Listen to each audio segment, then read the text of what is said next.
खेती का बेटा, एक गरीब किसान की दास्तान। भाग 1, मिट्टी में जन्म। धूप इतनी तेज थी कि खेत की मेड़ों पर उगे बबूल के कांटे तक झुकने लगे थे। गांव का नाम था रामपुर, एक छोटा सा गांव जहां मिट्टी से रिश्ता खून से भी गहरा माना जाता था। उसी गांव की एक झोपड़ी में जन्मा था मधुकर, एक गरीब किसान का बेटा।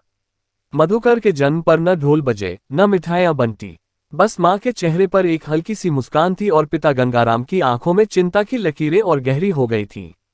उस साल बारिश नहीं हुई थी, खेत सूखे थे और घर का अनाज कोठरी के कोने तक सीमित हो चुका था। गंगाराम ने अपनी पतली उंगलियों से बेटे का माथा सहलाया और धीरे से बुदबुदाया, बेटा, तेरा स्वागत है इस सूखी धरती पर, जहां हर बीज से उम्मीद तो उगती है पर फसल नहीं। उसकी आंखों में वो सब दर्द था जो एक किसान हर साल खेतों में जोतता है पर काट नहीं पाता। माँ का आंचल और मिट्टी की खुशबू। मधुकर की माँ सुमित्रा सादा थी, मगर उसकी आंखों में वो चमक थी जो सिर्फ गांव की स्त्रियों में होती है, सच्ची, सहनशील और मातृत्व से भरी। उसने बेटे को गोद में लिया और बाहर झोपड़ी के पास लगे पीपल के नीचे बैठ गई। वहां बैठकर वो गीत गाती जो उसकी माँ ने उसे सिखाए थे। धरती मैया ले ले अंचरा में हमार लाल के सपनवा सजा दे।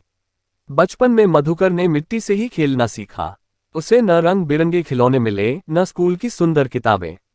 उसका स्कूल था वो खेत जिसमें गंगाराम बैल जोतते हुए उसे हंसकर बुलाता, आरे लाल, देख कैसा सीधा हल चलता है। मधुकर नंगे पांव खेतों में दौड़ता, कच्चे आम तोड़ता और हर रोज मिट्टी से सना हुआ घर लौटता। उसकी माँ हंसती और कहती, ये बच्चा तो खेत का बेटा है, खेत में ही खेलेगा, खेत में ही जिएगा। पहली बरसात का इंतजार। वक्त बीतता गया। मधुकर 5 साल का हुआ। गांव में पानी के लिए हाहाकार था। कुएं सूख गए थे, तालाब की मिट्टी चटकने लगी थी।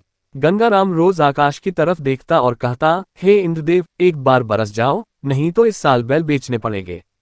एक शाम झोपड़ी के बाहर बैठा मधुकर अचानक चिल्लाया, बाबा, देखो बादल। सभी बाहर दौड़े। सच्चे थे वो बादल, काले थे, गरजते हुए आ रहे थे।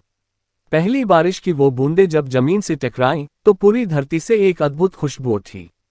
सुमित्रा ने उस खुशबू को सूंघा और बोली, आज जैसे बेटे की सांसों में मिट्टी की जान भर गई हो। बीज बोने की तैयारी। अगले दिन गंगाराम खेत की ओर निकला। पुराना हल, टूटे हुए बैल के पट्टे और एक थैली जिसमें थी उम्मीद, बीजों के रूप में। मधुकर पीछे पीछे भागा, मैं भी चलूंगा बाबा। गंगाराम ने हल थमाया और कहा, पकड़ ले बेटा, ये वही है जो तेरे दादा ने पकड़ा था। अब तू सीख ले धरती की भाषा।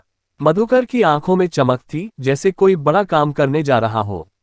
उस दिन पहली बार उसने जाना कि हल जोतना खेल नहीं, एक संघर्ष है। धूप, पसीना और दर्द के बीच भी मुस्कान कायम रखना ही किसान होना है।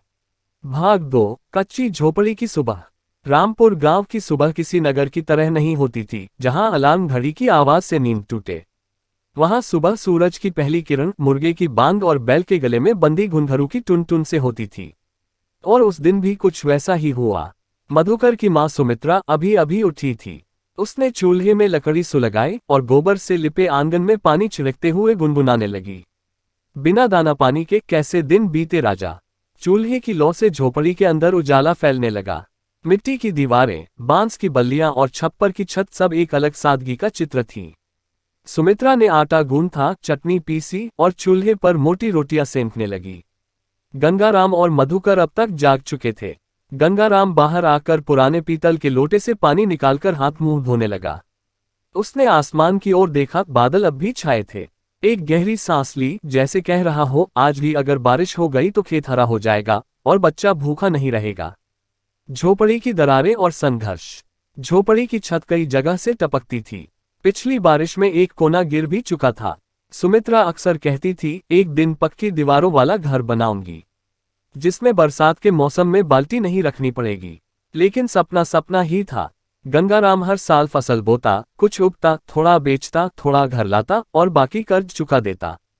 घर में न टीवी था, न पंखा, न बिछावन, सिर्फ जरूरत भर की चीजें थीं। मिट्टी का घड़ा, 4 मिट्टी के बर्तन, एक पुराना रेडियो जो अक्सर खामोश रहता और एक खाट जिस पर बैठकर गंगाराम अपने बाप की तरह खेत की बातों में खो जाता। मधुकर का सपना। उस दिन सुबह सुबह मधुकर आंगन में बैठा मिट्टी से बैल और हल बना रहा था। छोटे हाथों से मिट्टी को घुमा घुमा कर वो हल बनाता और फिर खुद ही बैल बनकर चलाने की कोशिश करता। गंगाराम ने देखा, मुस्कुराया और बोला, क्या बना रहा है बेटा? बाबा, ये मेरा खेत है, मैं उसमें गेहूं बो रहा हूँ। गहरी जोत कर बेटा, तभी बीज पनपेगा, गंगाराम ने सिखाया। मधुकर ने सिर हिलाया और मिट्टी में फिर खो गया। उसके लिए वो खेल नहीं था, वह अपने मन का सपना रच रहा था। गांव की सुबह। रामपुर की सुबह में जीवन बहता था। औरतें कुएं से पानी भरती थीं, बच्चे बिना कपड़ों के नंगे पांव दौड़ते थे, बूढ़े चौपाल पर बैठकर ताश खेलते थे और रेडियो पर कोई पुराना भजन बजता था।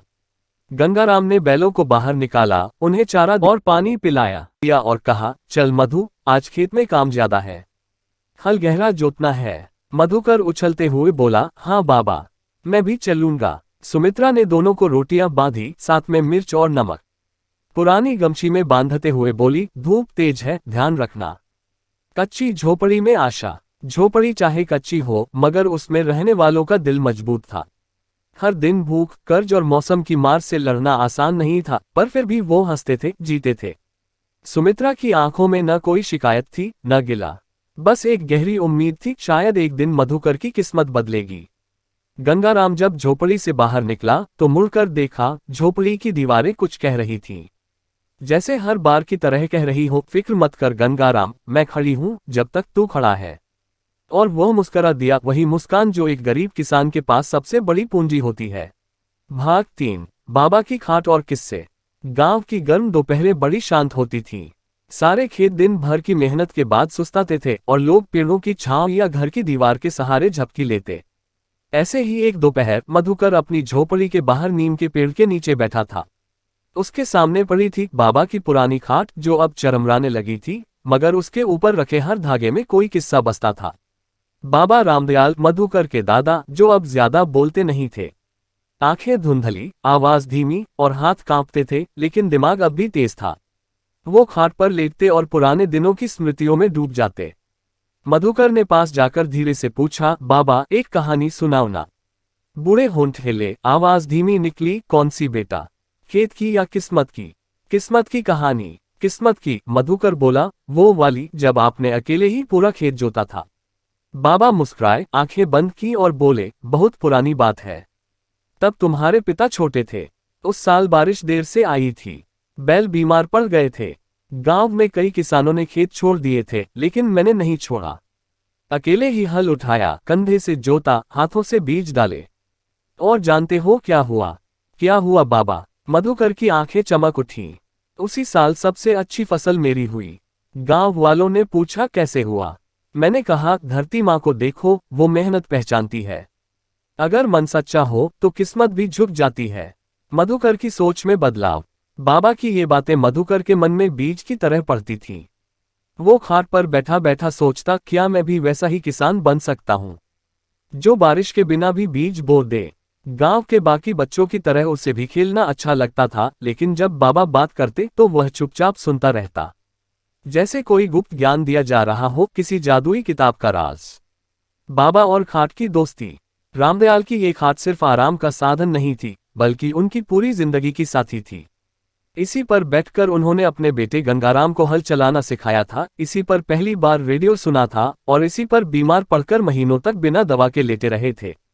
गांव में लोग कहते, रामदयाल की खाट बोले तो जमाना सुन ले।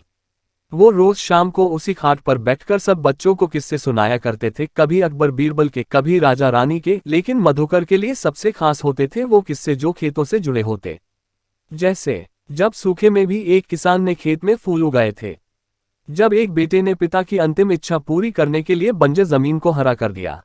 अब इससे अगला भाग अगली प्रस्तुति में देखना। धन्यवाद। अगर आप सभी को यह वीडियो अच्छी लगी हो तो एक लाइक और सब्सक्राइब कर लें, जो हम वीडियो अपलोड करें वो आप तक सबसे पहले पहुंच पाए। धन्यवाद।